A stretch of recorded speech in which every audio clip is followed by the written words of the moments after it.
Let's speak to Emily Landon, an associate professor of medicine who joins us now live from Chicago. Emily, great to see you. So 6 blood clotting cases in 6.8 million doses. From a statistical point of view, how worrying is that?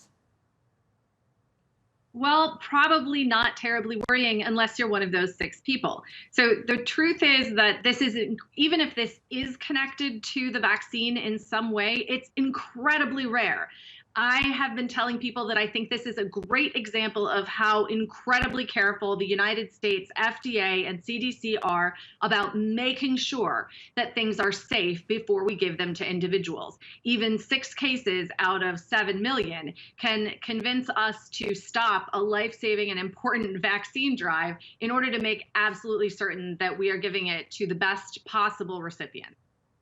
But this is the second vaccine after the AstraZeneca vaccine, which has been shown to have possible links to blood clotting.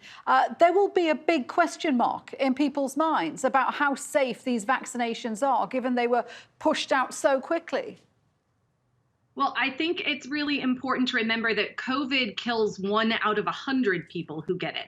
And your chance of catching COVID right now in many parts of Europe and the United States is much higher than that of getting a 1 in more than a million blood clotting event after having a shot. Now, there are tons of medications on the market with serious side effects that happen far more frequently than that. And it's really all about the risk versus the benefit. One of the things that I'm certain that we are going to do is take a very close look as to which individuals are at highest risk for those things, those bad side effects, and then divert them to receiving the other vaccines. And those who are not found to be at any risk, if there is a connection at all, can go on receiving the Johnson & Johnson vaccine safely.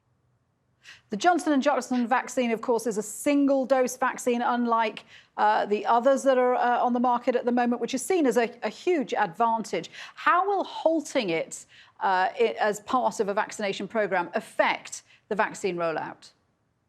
Yeah, I have to say this is heartbreaking. There are, we are looking at an increasing surge, a wave of sort of variant-fueled infections that is rolling across the country and just starting to cause problems in certain areas. And as we try and stave that off and keep it localized, having a 1-dose vaccine that can make people essentially immune within 2 weeks of that dose is a huge advantage. And so we need to quickly identify who can safely receive the Johnson & Johnson vaccine and get them the Johnson & Johnson vaccine that they absolutely need. It's so important to remember that of those 6.8 million people who've received the vaccine, 6,794,994 people have been done very, very well and are now immune to COVID. Emily, thank you. And great mental arithmetic there as well. Emily Landon, thank you very much indeed.